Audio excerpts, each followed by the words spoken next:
Hello, welcome to the Retro Game Club podcast, Season 7, Episode 8, which is also Episode 197, getting close to that 200 number. I am Rob, and joining me is Nintendo Almost World Champion, journalist, podcaster, YouTuber, host of 13 Past Eeks panels, Ken Gagne. Hello, Ken. Thanks for joining me. Hey, Rob. Thank you so much for the invitation to join the show. I'm honored to be here.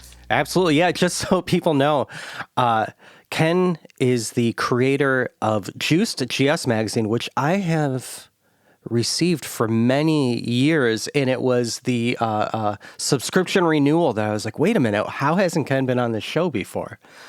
So hey, that did more than help me just renew my subscription. Oh, well, I'm glad that there are so many benefits coming from that email. So we'll start with possibly the boring stuff first, because I listed all your fun stuff. Am I to assume, because of your love of Apple II, that that's where you started, or was there anything before that that kind of got you started in the video game techie nerd path you went on? Yeah, that's a good question. So I was, and still am, the youngest of four sons, and I grew up in a household where I don't remember ever not having an Apple II and an Atari 2600. Mm-hmm. Like, I have no memory of a household that predates those two things in my house. So they were both in the same room, and I would just alternate between sitting at the computer monitor and sitting at the TV, and I would just be playing games on one or the other at any given time. So that's where my love affair with gaming and computing started. And then it was probably just a little bit after that time that you went to the Nintendo World Championship, right? Yeah, around 1987 or 88 or so, I got the 8-bit Nintendo as a birthday gift. It was a joint gift between me and my youngest brother, who have similar birthdays. And then in 1990, Nintendo launched the Nintendo World Championships, which was also called Power Fest. Mm-hmm. And it went around to various different cities, and the nearest city to me was only a half an hour away in Worcester, Massachusetts, in central Massachusetts in New England. And you had to play 3 games. You played the original Super Mario Brothers, and you had to get 50 coins. Mm-hmm. As soon as that happened, you went on to Rad Racer, and you finished the first level. And as soon as you finish that, you spend all your remaining time, because the whole thing is limited to 6 minutes, your remaining time is spent in Tetris, and that's where the major points are racked up. So your goal is to finish Mario and Rad Racer as quickly as you can. So I borrowed Rad Racer from one of my classmates in 5th grade, because I had the other 2 games, and I just went home and I practiced all 3 games every day. Mm-hmm. And then I went to the Nintendo World Championships on a Friday, and I'm guessing that most of the people there, mostly kids, I don't think that they had practiced. Like, I think they just went and they played at the competition. Mm-hmm. Because when I sat down to play, like, I just smoked them. Like, I knew what I was doing, I was prepared, and my score, if you got a sufficient minimum score on that Friday, you got invited back to come back on Sunday. And that was the elimination round. So I played again on Sunday. There were like 100 people. They narrowed down to the top 7. I was in the top 7. They narrowed that down to the top 2. I was in the top 2. And the last 2 people, me and this other kid, David Morton, we went head to head. And he won. He got the higher score. So that meant that he flew down to Florida for the Nationals, mm-hmm. and I never heard his name again, so I'm guessing he didn't score highly. But other people like Thor Ackerlund became well known as a result of that competition. He was in a different age bracket than I was. Mm-hmm. And what was really fascinating was 25 years later, so this is now 2015, mm-hmm. I'm sitting at Kansas Fest, the annual Apple II convention. At this point, I have a pretty popular YouTube channel. And somebody leaves a comment on one of my videos and says, "Hey, I think I saw you in this other YouTube video." And he links to it. And it's a video that had just been uploaded that week. And it was a VHS home video of me competing in the Nintendo World Championships in 1990. Oh my gosh, that's amazing. One of the other contestants, his mom was in the audience, and she filmed the whole thing. And 25 years later, that kid, now an adult, digitized it and put it on YouTube. That's crazy. That's awesome. Yeah, like I can't believe it showed up 25 years later. I can't believe that somebody else saw me and pointed it out to me, because I never would have found it. I can't bring myself to watch it because, man, was I a dorky kid. But I put it on my website for people to watch. I downloaded a local copy off YouTube. I uploaded it to the Internet Archive. So it's out there. This memory of me as an 11-year-old kid playing Mario and coming in second in the Nintendo World Championships. And I didn't come in second in the World Championships. I came in second in my region's manifestation of the World Championships. Yeah, but still. But it was fun. I won 2 NES games. That was my consolation prize. Super Mario Bros. 3, which was really hard to find because it had just come out. Yep. And Cybernoid, which was this terrible third-party game. So I actually brought it to my local Child World, which was a chain like Toys R Us, and said, oh, I bought it here. I don't have the receipt. Can I just exchange it? And they let me get Dragon Warrior, which I know Nintendo was giving away for free with Nintendo Power, but I already had Nintendo Power and I didn't have that game, and I loved renting that game. So I got my own copy. That's awesome. Yeah, you got further than me. It came through Detroit. That's where I grew up. And yeah, I think I got 2 rounds in. I didn't practice, but I had all 3 games. I had been playing a lot of Tetris lately. And I think my dad was thankful I didn't have to come back that Sunday. Well, that's really cool. You don't meet many people that got that far, and I think a lot of people wish they went to the Nintendo World Championships, the regionals like we did, just to experience, because it was really cool playing all those kiosks and stuff like that. Yeah, I mean, this competition was years before E3 was founded in 95. It was 1995 was the first E3. Mm-hmm. So this was one of your first opportunities to go somewhere and play games that had just come out or were coming out soon, mm-hmm. and to meet the people who made the games, because they had Nintendo game counselors at these events. So yeah, this was the closest to a press event that a little kid could get. Yeah, Nintendo was everywhere at that time, so it was a really big deal to be in front of them. It was culture at the time. And then it was awesome. There was a reporter from the local paper who did a story. So the competition was on Sunday, and on Monday there was a story about me and that other kid who came in the last 2 places. And I was like, wow, I still have a copy of that clipping of me being in the newspaper. So that was pretty cool. It's not anything my classmates admired because they were all jocks, but I was thrilled to finally get some recognition for being a nerd. Yeah, that's awesome. That is really cool. And then, so would your next? I'm trying to keep it semi chronological. Would your next gaming event be working at GameStop? Yeah, I guess. I mean, video games were just in the background of my life for a long time. I went to college thinking I wanted to make games, and turned out I was both terrible at and not enjoying computer science. It wasn't as much fun as growing up with an Apple II was. So after college, I graduated when 9/11 happened, the dot-com bubble burst, there weren't a lot of jobs. And I also wasn't even sure what I wanted to do for a living. So I just went to retail, and I went to work at what was at the time Software Etc. Mm-hmm. And then it rebranded as GameStop while I was there. I left GameStop for a while to try some other stuff that didn't work out. So I went back to a different GameStop for a while. So altogether, I have 2 or 3 years there. And actually, there is one thing I skipped, which was my senior year of high school. So I was 17 years old. The local newspaper, a different one from the one that wrote about me, they published a review of a Nintendo 64 game that had come out months earlier. And it wasn't a local writer. It was just some syndicate that they had picked up. Mm-hmm. And I thought it was embarrassing to review a game that had already been out for months. And so at the time, I had been writing for the Boston Herald. They had this weekly page called Teen Rap. And teenagers could write whatever they wanted pretty much, and they didn't get paid for it, but they got their name in the Boston Herald.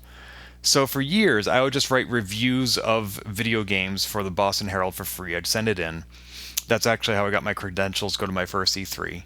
Oh, nice. And then when the local paper ran this old game review, basically, I went in there with my portfolio of clippings from the Boston Herald, and I said, if you're gonna run game reviews at all, you should do it right and hire me. And they did. So I became a weekly columnist for my local paper, and that's how I came up with the name Game Bits. Mm-hmm. Because I needed a name for my column, and I was I'd never been paid to write before, and they were taking a chance on me, and another name for a chance is a gambit, so I called it Gamebits. Oh, I didn't know that. That's awesome. Because Yeah. Gamebits on its own is a good name. Yeah, like Yeah. like we were playing around with names like Bits and Bytes, and we're like, nah, that doesn't really work. I'm like, oh, Gamebits, let's just call it that. So I did that for 6 years, and like I said, every Monday for 6 years. That's 300 video games, including every week that I was in college. So I was juggling. There were times when I was doing homework, and I was like, I really should be playing video games. Like I got a deadline. And for most people, it was the opposite. They're playing video games thinking they should do homework. So I did that, and that got me into a whole bunch of E3s. It got me into a bunch of press lists. Companies like Konami and Capcom were just sending me every game they made, hoping that I would review it. I built up this huge library of games. And then, like I said, I graduated from college. I worked at Software Etc. And one of the perks of working at GameStop is you can just borrow the games, like bring them home, open them, play them, and then bring them back to the store and reseal them. Uh-huh. And this sounds like something that's being done on the sly. Like, no, it's a documented benefit that any employee can do. Mm-hmm. So, like, every week I would just bring home a new game, play it, review it for my weekly column, and then bring it back. After That's 6 awesome. years... So you didn't even have to bug the developers or publishers to send you copies. You already had that covered. Well, you know, I used to bug the publishers to send me games, and they got so tired of me bugging them, they're like, stop emailing us, we'll just send you everything. We'll just put you on the list. But then the local paper got a new editor-in-chief, and he had a different vision for the paper. He let go, like, all the writers, including me. I really couldn't... newspapers were at that point already starting to die out, and I couldn't find another outlet. So my column died, and then that really defeated the point of working at GameStop because I didn't need to borrow games anymore, so I quit GameStop.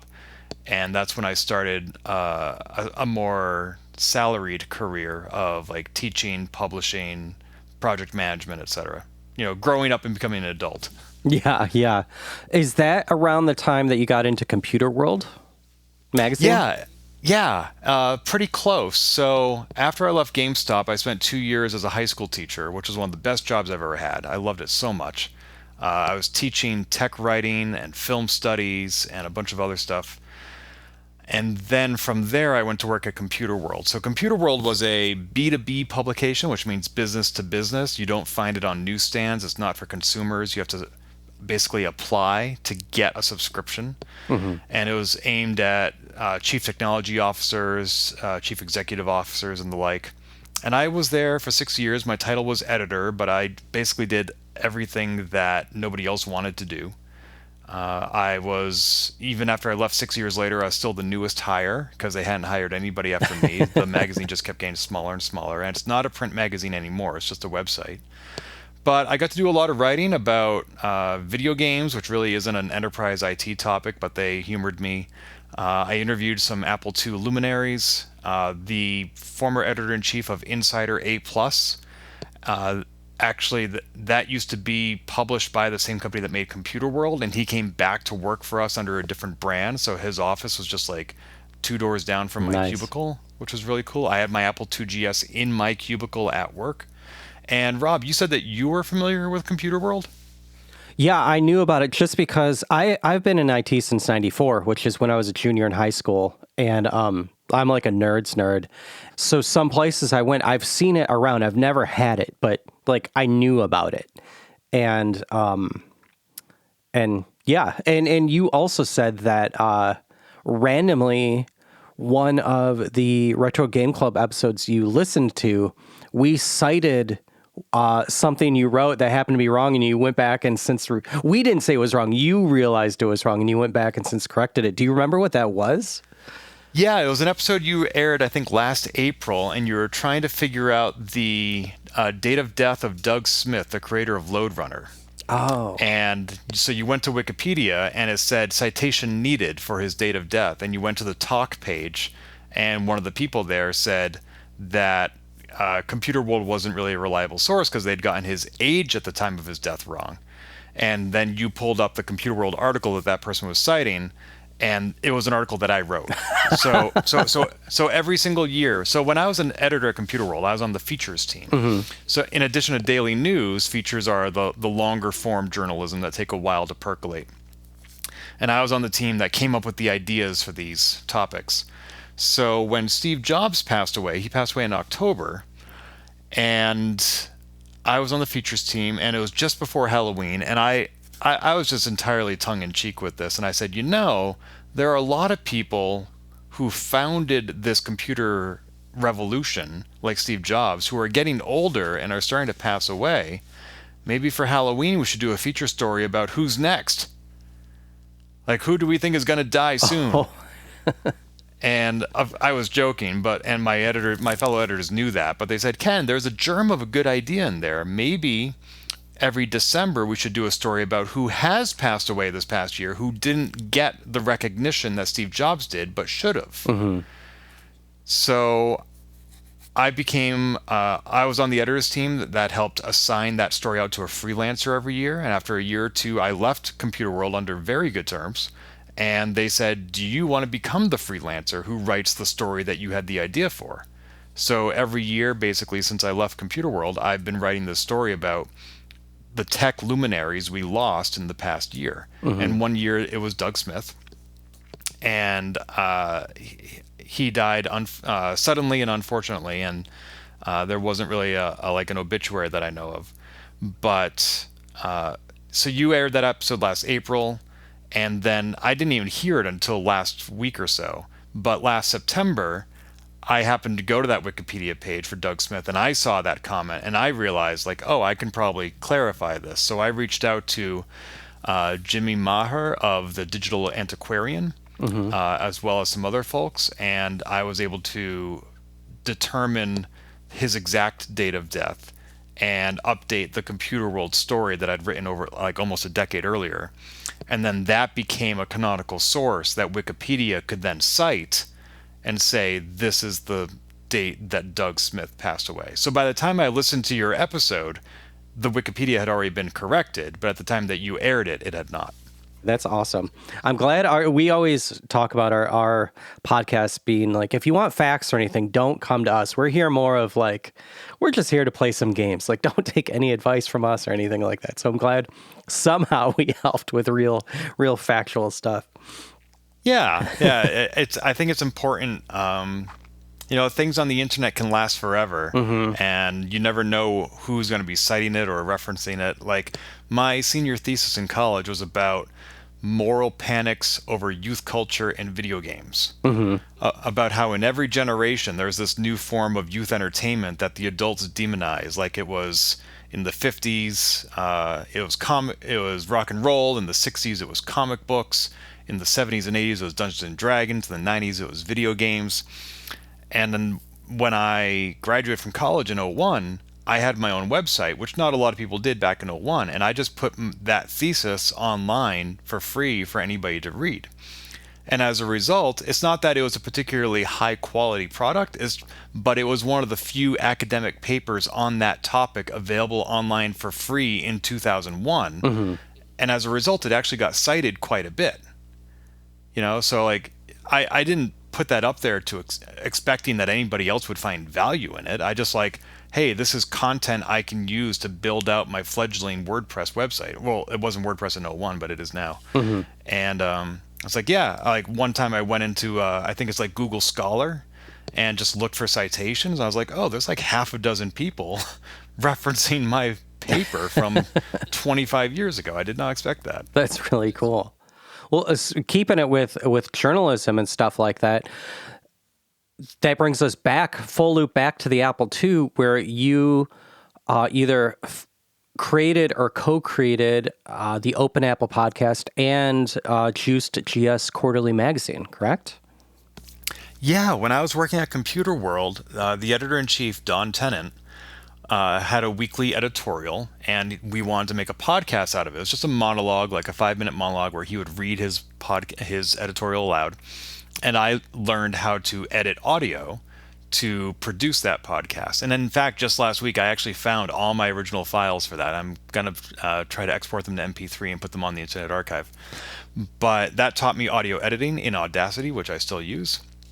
And then one time I was driving back from Kansas Fest, I think, with M. McGinnis, and I was just saying, like, hey, what are some cool Apple II domain names that we should register and just squat on them so that if anybody ever wants to use them, we don't have to pay an actual squatter like $1,000. Yeah. And M said, well, I own the domain name Open Apple. And I was like, oh, that's a cool name. What are you going to do with it? He's like, I don't know. And I was like, well, what if we did a podcast? He's like, they said that'd be great. So we collaborated and we launched the Open Apple podcast. It was the first co-hosted Apple II podcast and the third ever Apple II podcast. We did that every month for about 3 years, about 36 episodes. And then I stepped away and Quinn Dunkey stepped in as the new co-host, and M and Quinn did it for like another 3 or 4 years. And in fact, just last week, I still manage the Open Apple podcast. I'm still in touch with them. And they found the unedited recording of a podcast that M and Quinn had recorded back in 2018 and never aired. Oh, wow. So they sent me these files, and we were able to put them online and say, hey, here's an episode of Open Apple from 2018 that never came out.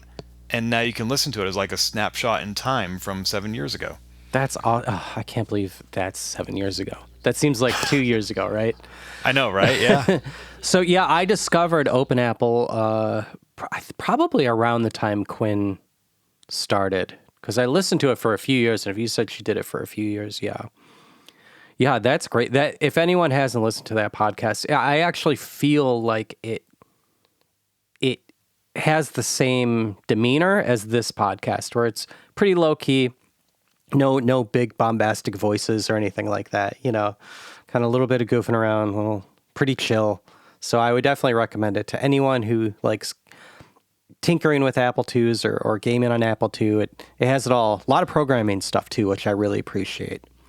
Oh, thank you. And when we launched the show, one of our monthly segments was called Name the Game, where we would play some audio from an Apple II game, and we would ask people to write in and name the game. And from the people who got it right, we would draw one name at random, and that person would get a prize. And we'd work with vendors in the Apple II community to get like, hey, a $10 gift card to this online store or whatever. We didn't run that segment for long for two reasons. One was working with the vendors to get prizes every single month was sort of demanding. Yeah. And secondly, even though our analytics showed we had a lot of listeners, but not many people wrote in. And so one time, we wanted to test the waters, and I played an audio clip, and this was a scripted moment. I said to M, "Do you know what game that was?" And M's like, "Well, yes, that was Choplifter." I was like, "M, you're not supposed to say the name of the game. That ruins it." I was like, "All right, listeners, well, you know the name of the game, so just write in and say it was Choplifter, and you'll get entered in the drawing." And like I said, we planned that. We just wanted to make it really easy. We wanted to see, would people write in if they didn't have to guess the game, if it was just given to them? And we actually did not get an uptick in write-ins, even when we gave them the answer. That's funny. So we were like, okay, like we're enjoying hosting this segment, but apparently it's not contributing a lot of value to the listeners, so we just got rid of that. Well, I mean, speaking of Apple II vendors, it does seem like right now we are kind of in a golden era of Apple II, where there's a few vendors out there that, and you write about this in Juice.gs, that create, new sound cards, easy to upgrade. There's finally like a simple accelerator card for it, and simple 8 meg upgrades and stuff like that. And yeah, it's just a wild time to be an Apple II enthusiast. And you said you have an Apple II GS. Do you still have it all tricked out, or is it how it was? So we got an Apple II GS in 1988, my family. We unfortunately got rid of the Apple IIe that I'd grown up with, which I wish we hadn't. But my dad, he was self-employed, running a family business, and he used the Apple II GS to track all his records. And when he wasn't using it, I was using it to go on CompuServe and Genie and Delphi and download all these games. And so I like tricked it out with a hard drive, an accelerator, and more RAM, and a handheld scanner, and a Soundmeister. And eventually my dad was like, I no longer know how to use this computer to run the family business. So like he just gave it to me, and he got himself an Apple II GS that he kept like unaccelerated and everything, just bare bones. So I still have both of those machines. Unfortunately, my lifestyle these days is that of a digital nomad, where I don't have a permanent address of my own. I just am free floating around the country. I've been doing that ever since October 2019, around the world, really. Wow. So everything I own has to fit in my Prius. And so I try to keep it down to just the essentials. Like I have my Nintendo Switch here because it's just a very small handheld device. But traveling the country and the world with a computer from 1986 is not as feasible as I would like. So I did image all my hard drives. I have them on an emulator. I'm currently using kegs. I was previously using Sweet 16. My opportunities to use actual hardware are limited these days, unfortunately. But the short answer to your question is I do still have all my original hardware tricked out the way I had it back then. Yeah, yeah. Well, back to Juice. So, what can we expect in the latest the latest issue? So Juice GS is an Apple II magazine that came out in 1996, founded by Max Jones. He was the editor. He was an editor at the Terre Haute Tribune Star, a daily newspaper in Indiana. After he published Juice GS for 6 years, he was promoted to editor-in-chief of the Tribune Star, and he decided he didn't have time to be editor-in-chief of 2 different publications. So he stepped away from Juice GS and he handed it to Ryan Suinaga, who was the editor for 4 more years, while Eric Shepard, aka Sheppy, was the publisher. So they did that as a team effort for 4 years. And then they both stepped back and handed it to me because I hadn't started working at Computer World yet, but I was writing my Game Bits column, so I had that experience. And so in year 11, I took over this quarterly print magazine about the Apple II. And that was year 11. We are now in year 30. So I've been doing Juice GS for 20 years. It comes out 4 times a year, 20 to 28 pages with news, reviews, interviews, and how-tos. The website itself is juiced.gs, which is the name of the magazine. And despite the name, we cover all models of the Apple II, not just the GS. And as for what you can find in the latest issue, well, let's see. We have 3 first-time writers, actually. So we have a staff of writers that I work with, but we also have a lot of freelancers because I like to find people in the Apple II community who have these niche focuses or have done really cool things. And very often I'm reaching out to them and saying, could you write on this topic for us?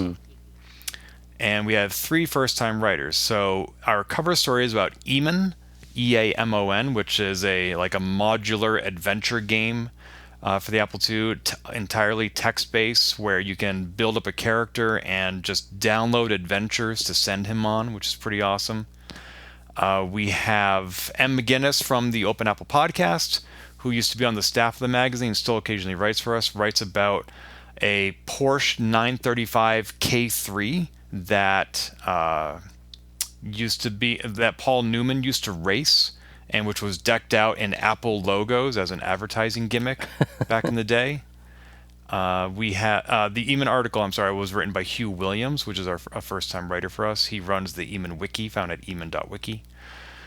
We have a review of the X Drive, which is a mass storage device for the Apple II from JD Micro and sold by Mac Effects. We have Josh Renaud writing it first time for us. He has done a really deep dive on this Jewish software developer for the Apple II who made like a Jewish version of Pac-Man and a Jewish version of Donkey Kong. And he wrote all about this lost software that he was able to recover. And then Tom Charlesworth, another first-time writer who's also well known for the Apple Win emulator, adapted a Kansas Fest 2023 talk he gave about hardware dongles for the Apple II, copy protection dongles, something you had to plug into the game port on the Apple II, or else the software associated with it would not run. Like it would look to see if that thing was plugged in, and it wouldn't run if it wasn't. Wow, very cool. Yeah. So I've subscribed to this probably, geez, I'm trying to think. I want to say 2014. I have a big stack of them. And I usually, I don't read them right when I get them. I usually do like 2 or 3 at a time. Yeah, that's understandable. I mean, a lot of people just set them aside and they build up that collection, and then they just like some people, they tear it open, they read it right away, like just beginning to end. They just go front to back, page 1 to page 20. Other people, yeah, they just collect them. At Kansas Fest, they have what's called a garage giveaway, where people have donated Apple II artifacts from their own collection to be redistributed for free. That's why I want to go to K-Fest. It's a really cool aspect of K-Fest. It's not the coolest aspect of K-Fest. Like, the people and the sessions are all pretty awesome, but the giveaway is a nice perk. Occasionally, not too often, I'll see Juice.js in there. And what I really like about finding the really old magazines, unlike Juice.js, is the old magazines, the mailing address would be printed right on the magazine. So you can actually see whose copy of the magazine you're getting. Yeah. And sometimes it'll be like, oh, wow, I haven't talked to this person like 20 years. And I'll go home and I'll email them and be like, hey, guess where your magazine wound up? I have it now. Yeah, well, the packaging is nice now. It's sent in a nice envelope. Kind of keeps it pristine. But yeah, you do lose that aspect of it. Yeah, when in the first 10 years of Juice.js, they would print right on the magazine itself, and that would take up a half a page of potential content or advertisement space. So I decided to reclaim that editorial space and also better packages so that it doesn't get torn up in the mail. And sometimes it still gets bent and the post office stuffs it into the mailbox, and there's nothing I can do about that. Yeah, you can't help that. Yeah. But there's also digital versions if people need it, right? Not of the new issues. Okay. So you can't get a PDF subscription to the Juice.js. But the magazine's been in print for 30 years, and the first 20 years, which is the first 80 issues, are all available as PDFs. Oh, very cool. Nice. I'll have to go check those out. Yeah, please do. And then speaking of K-Fest, so are you a regular there? And second part of the question, have you been to WozFest in Australia, my new home? So I started going to Kansas Fest in 1998. It was my first year in college, so I just finished my freshman year. And I was just hooked. Like, these were all the people I'd known from Genie and CompuServe and Delphi made flesh. It was just so amazing to meet these people for real, like Max Jones and Eric Shepard and Joe Cohn and Jeff Weiss and just so many other people. So I have been going to Kansas Fest every year since. I've never missed one. There are 3 years where Kansas Fest has been entirely virtual with no physical component. That was 2000, 2001, and this coming summer, 2025, entirely virtual. But other than that, I've never missed the opportunity to go to a Kansas Fest. I've been to the virtual ones as well. I spent 11 years on the planning committee, so I was helping run the website and recruit keynote speakers like John Romero, who came one year. And as for WozFest, so the company I work for, Automatic, the developers of WordPress.com and Tumblr, it's a fully remote company. Every 5 years of employment, you get a paid 3-month sabbatical. You just take 3 months off from work and you keep collecting your paycheck while you're gone. Great. So I had my first sabbatical 2 years ago in 2023.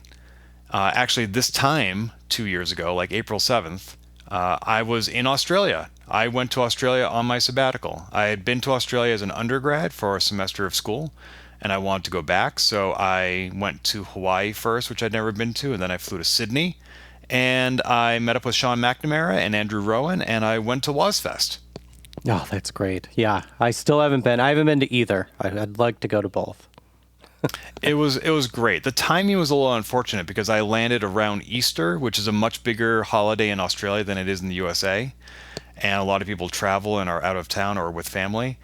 And I think they had just had a WozFest like a few weeks earlier, but they kind of put on an extra one just for me, which I really appreciate. I was very humbled by that. I got to meet a lot of people I'd never met before, like John Coe and Wade Clark, and it was just a really, really good time.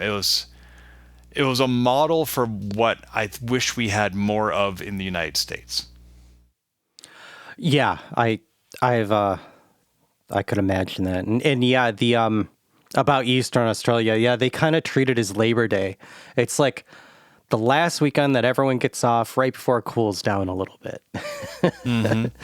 Yeah, when I was there in 2000 for school, Easter, so like you had Good Friday off, and then I think the Tuesday after Easter was Anzac Day. Mm-hmm. And those two holidays don't That's a usually big fall one. so close together. And that's another big one. So it became a 5-day weekend. Like everybody took Friday, Monday, and Tuesday off. Yeah. So the first time I went to Australia was really good timing because I had a lot of opportunities to. I did go down to Tasmania. Like I have 5 days off. I'm going to go explore Tassie, and it was great. Mm-hmm. Mm-hmm. And so, trying to move along, I love how long this interview is going, but I want to respect your time too. Let's talk about GameBits, your YouTube channel. Can you give our listeners a brief on that? Yeah, and also I apologize for being so long-winded. Feel free to. No, I love it. Yeah. You can delete the first half hour. No. Yeah, so your listeners, if they go on YouTube and they search Ken Gagne accident, they'll see a 5-minute video about how I accidentally launched a YouTube channel. Basically, the Wii U came out around, I think it was 2011 or 2012. And I had never done an unboxing video before. So I was just like, okay, why not? I'll give this a try. I'll just put it on the internet for fun. And I shot an unboxing video of the Wii U. And like I woke up the next day and it had like 250,000 views. and it just kept going, and it got like 3 million views by the time it was done. And so a year later, I was like, I wonder if I can do that again, and because the PS4 and the Xbox One were coming out, so I bought both of those. I did day one unboxing videos. The Xbox video got 4 million views, and the PS4 video got 7 million views. So I was like, I need to keep doing this. So I uploaded 1,000 more videos over the next several years, all original content, unboxings, let's plays, developer interviews, whatever. Never recaptured the magic of those first 3 unboxing videos. Interesting. Yeah, I mean, some of them got hundreds of thousands of views, and the unboxings continue to this day to earn page views, and I get a small paycheck from Google every month. Nowadays, it used to be in the 4 digits, now it's 2. But still, like, it's passive income. It's free money for work I did a decade ago. Yeah. And, like, and every now and then I'll get an itch and I'll upload a new gaming video. Not too often, but yeah, GameBits started off as a weekly newspaper column. It became a WordPress website. It's a YouTube channel now. And so I actually just last year got issued the official trademark from the U.S. Patent and Trademark Office for the name GameBits. Oh, cool. Yeah, so if you see anybody using the name GameBits and it's not me, they are in violation of trademark law. Yeah, that's awesome. And also, you've done 13 PAX East panels. What kind of panels are those? Yeah, so PAX is an annual convention run by Penny Arcade, and they have PAX East is in Boston, which is my native Massachusetts, so it's been very easy for me to attend every one of those. Even as a nomad now, I make it a point to get back. Once upon a time, I went down to the Smithsonian in Washington, D.C. for an event called Game Fest because they were unveiling a art exhibit called The Art of Video Games. And while I was there, I met this wonderful gentleman named Paul Marzaghelli, and he invited me to be on this PAX East panel about the best games of the year. I think it was 2010. And I had actually not played any of the games that were on the list. And I was like, I don't know anything about these topics. And he said, oh, great, you can be the moderator. And I had moderated panels at other events like Kansas Fest, so that was not a new experience for me. But doing it at PAX was new. And so he put me on stage, and that sort of got my foot in the door. And the next year, I was becoming aware of the issue of representation and diversity in gaming, especially as it relates to portrayals of women. And so I recruited some of those people from my previous panel and said, hey, do you want to do a panel about feminism in gaming? And they said, sure. So I moderated that panel the next year, and it was a sold-out audience, standing room only, which shocked me. And in PAX, Penny Arcade, especially its creators, have been problematic in some ways, and some people don't want to go to PAX. And I realized that this conversation that we had had in that 1 hour in that one room needed to continue in ways that more people could listen and participate. I had just stepped away from the Open Apple podcast, and I was like, I have time now and the experience, and I should just do a new podcast. So I launched Polygamer, which was a podcast I hosted for 8 years, interviewing all sorts of historically marginalized and excluded voices in the gaming industry, whether it's women, people of color, the differently abled, the neurodiverse, etc., LGBTQIA. And so I've done panels about representation in gaming. I'm a straight white cis guy, but I try to have as diverse panels as I can to make sure that other voices are represented. And I try to be the person asking the questions because I don't have answers when it comes to diversity, not from my own life experience. So I've done 13 different panels. And this year, for the first time ever, I will be speaking about the Apple II at PAX. Oh, that's great. Yeah, I am shocked that they accepted this because they don't always accept every pitch I submit. And this one is so niche, I was like, there's no way this is going to fly. But they said, sure. Do you think that, because I would really like to see that, but I'm a little bit far to get to PAX East. Do you think it'll be on YouTube or anything? That's a great question. So this is the first time I will be repeating a panel, or one of the first times. This past September, I went to my first Portland Retro Gaming Expo, PRGE in Portland, Oregon. And I actually did the same talk that I'm going to be doing at PAX. It's called The Apple II Origins of Modern Games, or Today's Games. It's about how franchises like John Madden Football got started on the Apple II, or how games like Prince of Persia inspired other franchises that we now play. That was a panel that I presented with my friends Kay Savitz and Ian Baranovsky. They are neither of them are on the East Coast, so for the PAX manifestation, I'm going to be working with Vince Weaver, also known online as Dieter. He's a D-Make artist. He's created Apple II versions of games like Myst and Portal. I've seen both of those. They're great. They're so impressive. He's a genius at what he does. So it'll be different, this presentation, because it'll be different people on the panel, but the focus, the gist, and some of the slides will be the same. And the Portland presentation from last September, the audio and video of that are both available on the Open Apple Podcast website. Whether the Portland Retro Gaming Expo people, they did the recording for that, and Kay Savitz did the audio. PAX does generally not record their panels. It's up to the presenters. So I will definitely be recording the audio of that, and if I can rig it, I will be recording the video as well. But it's going to be a little bit more amateurish than what the Portland panel did.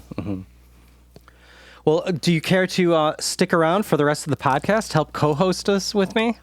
I would be honored. I love it. Well, before we move on, how can our listeners contact you, find you online, if you want to plug anything you're working on? Sure. I wish I could plug my social media accounts like I used to back in the day, but I don't have as many anymore. I'm not on Mastodon, Threads, or Blue Sky at this time, and I no longer use Twitter. You can find me on Reddit. My handle is GameBitsTV. But the best way to find me really is to just go to my main landing page is kengagne.com, KENGAGNE.com. And from there, you can link out to my video game blog, which is GameBits, my travel blog, which is RoadBits. Both of them have email lists that you can sign up for. Neither of them are there to sell you anything. I'm not going to ask you to like and subscribe. It's just like if you want to get notifications when I write the occasional blog post about what I'm up to, GameBits and RoadBits are my blogs where you can find more info about those aspects of my hobbies. All right. Love it. Well, let's move on to some retro news. Please. All right. So the first one, dear friend of the podcast, Nate, has released Doodle World a long time ago. It's an NES game, and he just got Kickstarter backing for Doodle World 2. It looks like there's up to 90 backers. He met his goal, and I am excited to see this. Nate Peters is a great NES programmer. This is a great platformer. So if any of our listeners hasn't played Doodle World 1, play it. It's great. And check this one out. And co-host of Retro Game Club podcast wrote in and said, this is in the email part, but I'm skipping ahead just for this one part, that he ran into Nate at Midwest Gaming Classic, and that Nate mentioned to you that he fixed in Doodle World 2 the only thing I didn't like about Doodle World 1, which I'm going to have to go back and listen to the episode because I don't remember not liking anything. So I'm definitely going to have to go check that out. And yeah, that's really cool. I mean, this Kickstarter still has 26 days to go, and it, as you said, it already hit its goal, but that means there's plenty of time for listeners to still go ahead and chime in and back it. For $10, you get a copy of the ROM that you can play in your favorite emulator. And I recently bought my first Super Nintendo flash cart, so I can put ROMs on it and play it on actual Super Nintendo. The next thing I want to buy is an NES flash cart, so I would be able to play games like Doodle World. So this is really cool. I actually have not played the original, but I'm going to have to go correct that oversight. yeah, it is a fantastic game. It feels really good to play. Like, it feels like the gameplay feels as good as Mario, where, it's not like the other spectrum or like Pac-Land, where it doesn't, that doesn't feel so good to play, So it's in the top tier. And then more niche is sometimes I like to find a little weird ROM hack, and this one caught me. Super Monaco GP for Genesis now has an SRAM ROM hack, where now you could do save game slots and load your old games. And, I thought this one was funny because this game was made famous because Marlboro sued them for using fake Marlboro ads in their game, which I thought it was weird. It's like, hey, that's free advertising, and it's cigarette ads in a Genesis game, which just is so wrong, but it's a product of its time. I had no idea about this. I'm looking at an article on timeextension.com about this lawsuit, and apparently there are a bunch of fake ads in this game, and they just purposely misspelled the name of the brand. It's like Mobile became Modal, M-O-D-I-L, and Marlboro became Marlbobo. Yeah. Yeah, it's such a strange game. Yeah, and it's also a sequel like 10 years later from just Monaco GP, I think it was. Yeah, just such a strange game. Keeping it Genesis, we have this new Genesis mod called Open Heart. This is literally 3 weeks old as of recording this podcast. It's on GitHub. You get a Raspberry Pi Pico, which is the really, really cheap one. You solder this into your Genesis, and it will, with the click of a button combo on your Genesis gamepad, it'll overclock your Genesis. So obviously you don't want to do that for every game, but for some games it helps. And then it also switches between NTSC and PAL and does a few other little small things. So really neat if you want to hopefully not break your Genesis. I will not be doing that one, but it is cool. I've never been much of a Sega gamer. My favorite Sega console was the Dreamcast. Oh, yeah. Yeah, but when the Genesis was hot, that's when I was of an age where you can only like one thing and you have to hate the other one. Yeah. So I liked the Super Nintendo and I hated Sega Genesis, and obviously that was not a constructive perspective. And now I'm like, yeah, whatever system the games are on, that's great. Well, speaking of Dreamcast, that would have been around the time you worked at GameStop, right? The launch? So as you know, the Dreamcast came out $99.99, and I started working at GameStop in 01, which is the year the Game Boy Advance and the GameCube came out. Okay. So by the time I graduated from college in the spring of 01, Sega had already announced that they were exiting the hardware business. So were there any systems that you were able to scoop up for a significant discount while you were at GameStop? Like, it's back to store, lots of boxes of stuff, that they were going to get rid of, and you got for pennies on the dollar. Anything we should be jealous of? The margins on hardware are so minimal. I don't remember employees getting a discount on that. So I did buy a bunch of games for cheap. For some reason, GameStop employees also got discounts at Barnes and Noble. Okay. and so I loved buying books. Prior to GameStop, I worked at Walden Books, which is not around anymore. But every now and then, like if GameStop was throwing away a poster or something, I might bring it home. What I forgot to mention was in high school I worked at Blockbuster Video. Oh, yeah. Of which there's still one in Bend, Oregon. I've been there; it's fantastic. But if you go down into my mother's basement where I grew up playing 8-bit Nintendo games, there's still like a bunch of Blockbuster memorabilia, like a poster you hang from the ceiling for Turok Dinosaur Hunter on N64. It's where I got my used Virtual Boy when they were selling them eventually. Oh, wow. Yep. That's great. That's really cool. Let's see. Moving on to the NES, there is a discovered 33-year-old port of Populous that was never released. And I guess who was this? I'm looking through my notes here. It's a entity called Games That Weren't, and it discovered this through old backups that his client, gave him a ton of stuff, and he was sifting through and just found this, and it was just never released. And I guess the developer had it mostly complete, and the publisher just decided that the NES was past its prime, and they weren't going to release it. And it doesn't look like the best port of Populous, but it looks serviceable, right? Yeah, I think one of the reviews said that it's sort of lacking in the color palette department. I'm pretty sure I played Populous on the Super Nintendo. And it would have been right at home there because that's also where I played SimCity. Yeah. Yeah, there were a lot of computer games that I discovered on the console. Like, growing up with Apple II, I should have been playing Wizardry and Ultima, and I was, but on the Nintendo. Oh, that's funny. Yeah, I don't know why I did it backward, but... So in the Apple II, were you more of a, Legendary Wings choplifter person, or...? Choplifter, Conan... the one RPG I really got into on the Apple II was the Magic Candle. I don't know that one. Yeah, there were some sequels, but not for the Apple II, unfortunately. It was so ahead of its time. Like, your characters could have jobs to earn money instead of just going and defeating monsters. Like, you could apprentice them out to people in town to learn how to carve jewels into jewelry and make money like that. And you could actually, you could split the party. You'd be like, okay, you go apprentice for this blacksmith for a couple of days. The rest of us are going to go adventure. Oh, cool. And when we come back to town, you'll have made all this money for us. That sounds like what modern games are doing now. Yeah. And it was on the Apple II. It was... When did that come out? There is a Wikipedia page for it. For so long, I tried to find...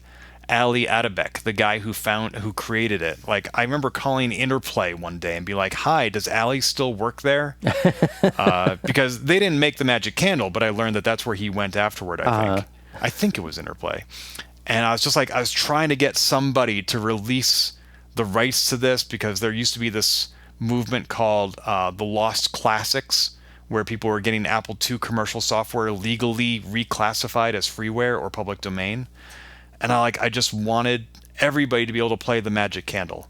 And I could never find the guy. If I found an email address for him, then he didn't reply.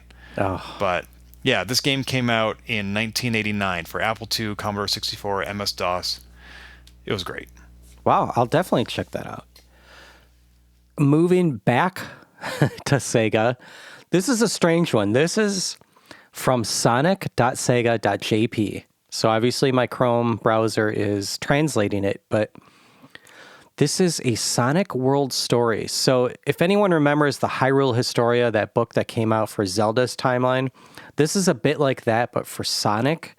I possibly just Sonic World, which I guess that's its own side story because it's not every Sonic game. But this goes way more into depth than the Hyrule Historia, and it gives Sonic a canyonized timeline, and it starts with 10,000 years ago and it ends in 200 years in the future, which So 10,000 years ago, they call it prehistory. Yeah, and this is wild. So the first game is Sonic World Adventure, and the last game is a lot of people's least favorite Sonic game, Sonic 2006. Just wild. I did not read all of this. I mean, I've occasionally given some thought to the Zelda timeline and how confusing it gets around Ocarina of Time. Mm-hmm. I've never thought about Sonic having a timeline. Yeah. I just kind of thought they were like just one-offs. And I haven't played most Sonic games. I didn't really think of them as having stories like Zelda does, but I guess they do. Yeah, really strange. And they really leaned into this. So I do hope that our listeners will go check out this site because, first of all, Japanese websites just tend to look cooler. I don't know why than US or UK sites. I don't know what style they use. I'm not an artist, but it just looks neater. And so check this out. Google Translate works great on this. It makes sense. And that's all our news. I guess we should hop to Game Club. And this week's game was chosen by Keith Coogan. And it is Shadow of the Colossus. It's a 2005 PS2 game by Team Ico, published by Sony. And you play as the protagonist, Wander, who needs to kill these colossi to save his dying wife. Or possibly she's already dead and you have to revive her. I forget. But it has some light platforming. And yeah, you have to find each of these colossi by raising your sword into the sky, and the sun shines in the direction of the next one you need to defeat, which is kind of a cool element. And so you take your horse Aggro, which turns into a fantastic character, and you find these colossuses, however you want to say it, climb it, and then stab it in its weak points. And the physics behind this, especially for PS2, is just incredible. With it, the hair physics, you kind of hold on to the fur for dear life while it's trying to shake you off its giant body while you're stabbing it.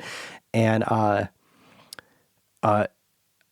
can't say how incredible this game is, especially for the time. They came out with a remaster for PS4 that you didn't even need quality of life stuff, but just cleans it up a little bit, tightens up the graphics a little bit.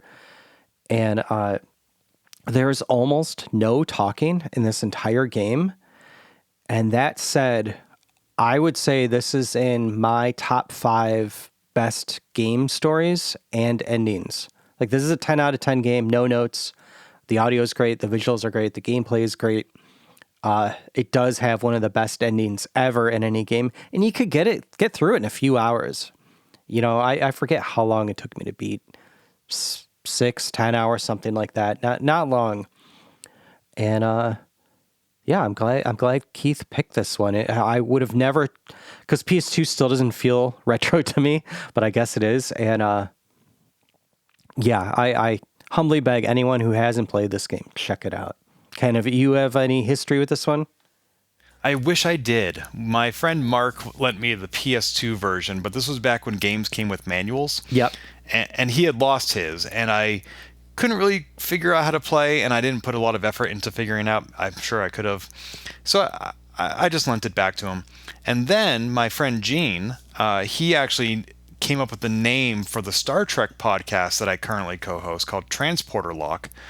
One year he gave me the PS4 remaster as a Christmas gift, which I was really excited about. But shortly thereafter, I became a nomad. Mm-hmm. And I put all my game consoles except the Switch into storage. Mm-hmm. Because not every place that I moved to has a TV, which a PS4 requires and the Switch does not. So I have a brand new shrink-wrapped copy generously given to me by a friend of Shadow of the Colossus for PS4, sitting in a storage unit 2,000 miles from here, waiting to be played. Well, it's a good one at least, Owen. Hopefully you get to it one day. It is fantastic. Well, if I ever unpack my storage, I'm not going to go buy a PS5 and a PS6 and Xbox Series X or whatever, because I still have so much of a backlog for my PS4 and my Xbox 360. I'm just going to pick up where I left off. The website howlongtobeat.com says the PS4 version takes minimum 7 hours to beat, so which is right around what you said, and that is fairly short. I'm a little hesitant around RPGs and anything that takes like dozens of hours nowadays, but a 7-hour game, I can totally knock that out. That's like the perfect amount of time. And that's why like people complain about how expensive games are. It's like, yeah, they're making them 100 hours. We don't need that. I would rather have a $40 12-hour game, you know? Yes, please. Thank you. So with Game Club, we pick usually 2 games every episode. Would you like to choose a game for our listeners to play next? If we have 2 games, was there only one this time? Shadow of the Colossus? Yeah, just because I didn't have one ready for the last one, so I just let Keith play it. So I'll choose one and you choose one. Cool. Well, since we brought it up, I would love to nominate the Magic Candle for the Apple II. Oh, that's a great idea. I'm taking note of that. And I will choose Impossamole for the TG16, the TurboGrafx 16, because on our Discord, I kind of put a poll out there, and a lot of people are asking for more TurboGrafx games. So why not? As well they should. And so we do have some listener feedback this time. If any of our listeners want to join us in the Game Club, please email us, email@retrogameclub.net. That is email@retrogameclub.net. And we have all our socials in our link tree, which Zach takes care of. Thank you, Zach. And Majors writes in with liking the interview from Glenn Rubenstein. He had a great history in games journalism from a young age. And I had asked Glenn about, retro journalism as a bunch of us are getting older. It's, going to be the next generation taking over and kind of how to deal with that. And Glenn had some great advice and just said, let them discover it. We've all said our piece. We don't have to shove it down their throat. We don't have to tell them we're more right because we were there for it. Just let them discover it. Just kind of like with music, which I thought was good advice. And Glenn also brought up the 3DO because he actually chose a 3DO game, The Horde. And Majors points out that, it's good 2020 hindsight with some comments on 3DO, but he loved that Glenn brought up Samurai Showdown and Street Fighter 2, which were fantastic releases for that system. And the world needs more positive vibes like that. And Glenn also brought up video discs, VCDs, and Majors sent in an image of some of his he's picked up along his travels, and how a lot of people don't know that their DVD player will play video discs. I even think like the PS2 or maybe even up to PS4. Like I was surprised a lot of them did play video discs. I didn't know that either.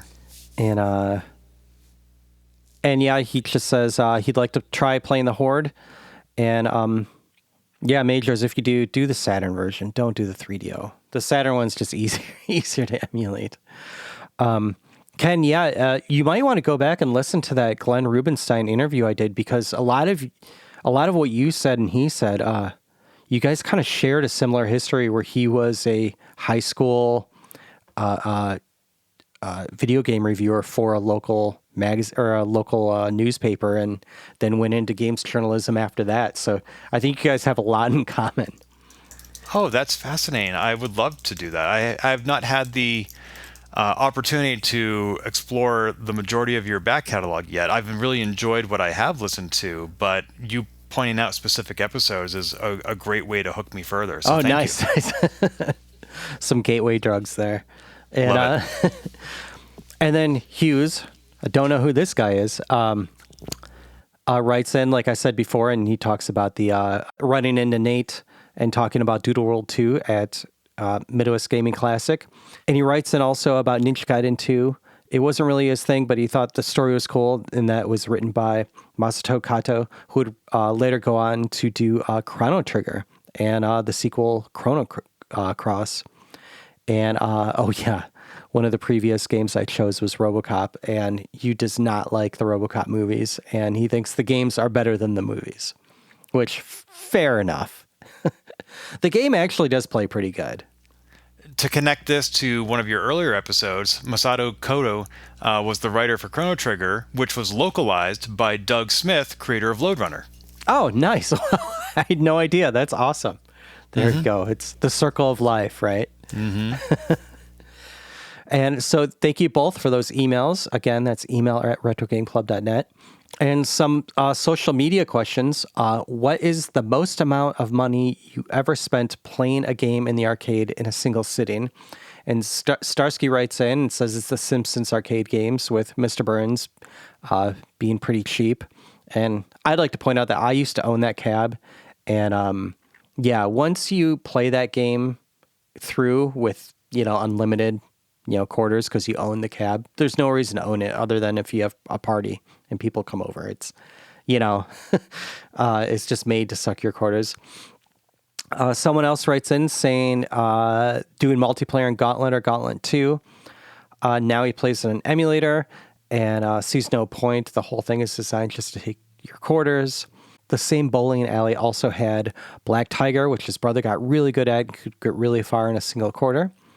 No Square Gamer writes in it, says TMNT probably sucked the most quarters out of him at once, but also played a lot of the deluxe cab of Galaxy Force and probably also Time Traveler. Oh, yeah, Time Traveler would be a good one because you just kind of want to keep looking at that one. Yeah, from Sega. That was fun. Yeah, I don't know if fun is the right word for that. And then Silent Scope, he actually played at the GameWorks by the house I grew up in. I was originally from Rochester, Michigan, and he played this in Auburn Hills, Michigan. And yeah, so small world. And then let's see, what else do we have here? From Facebook, someone writes in and says Dragon's Lair, which that's a really good one because, again, you just want to keep seeing what's next. I just chimed in here and said I specifically remember Space Harrier, $12. I got from my parents. I kept sending my sister back for another $1 because I kept getting further and we thought I'd win. I think I did win. It was so long ago, but it was right when it came out and it was the big cab, it was just so impressive at the time. They were just firing on all cylinders on that one. And then one more person writes in on Blue Sky and says also the Simpsons one with also calling out Mr. Burns. And Ken, do you remember any specific game cab that you just put in so many quarters at one time?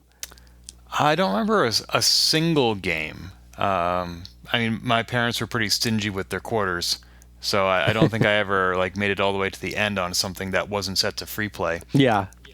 But we would vacation almost every other year up to Laconia, New Hampshire, which is home to Fun Spot, which has the Guinness record for the world's largest arcade. Mm-hmm. So as a nomad, a couple of years ago, 3 years ago, just went and got an Airbnb that was like a mile from Fun Spot, and I went there every single day after work for a month. My goal was to play every single game they had. It took me 29 consecutive daily visits to play every game. But they are very generous with their tokens there. You put a 20 in and you get extra tokens. And so the whole month of playing every game at the world's largest arcade cost me like $80. That's amazing. That would have been a good podcast. Oh, I hadn't thought of that. That probably would have been fun. Maybe I should go do it again. Yeah, go do it again. Yeah. The local news station actually found out what I had done after I finished it, and they interviewed me. And there's like a whole 6-minute chronicle segment, as they call it, about a digital nomad plays every game at the world's largest arcade. That's awesome. Yeah, it was an unexpected moment of fame. Let's see here. We have some from Discord. For a question, have you ever imported video games from Japan, especially in the 80s or 90s? And someone writes in and says, imported 10, but mostly bought stuff while he lived there. Someone else writes in, never imported, but him and his neighbor rented a Japanese N64 with Mario 64 before it came out in the US, which is pretty cool. And then one more person writes in and says, not till recently, but has been having fun getting random games selected and, not knowing exactly what you're getting for the Famicom. But he did specifically import Goonies 1 and 2 for the Famicom. And again, I'm chiming in myself. I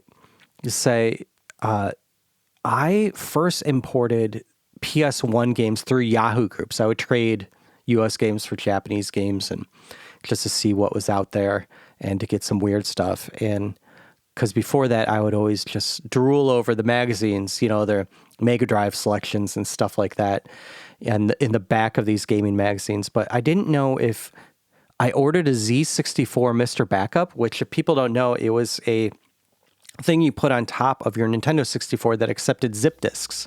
And so you could either use Usegroup to download these Nintendo 64 ROMs, or you could just actually put the game in the top of it and it would copy it to the zip disk. And I got that from some really sketchy Chinese site and it showed up fine. So I don't know if that counts. Yeah. Have you ever been an importer? I imported Mario Kart for the N64 because cool. I wanted it in time for Christmas, so it wasn't going to come out in the USA. My only other real experience was in the 90s, I was a sysop on the video game forum on CompuServe, and one of my fellow sysops was John Riccardi, who has gone on to found the localization company 84. They do amazing work. And he lent me at the time his copy of Dragon Quest V for the Super Famicom. I don't read or speak any Japanese. I've never tried to.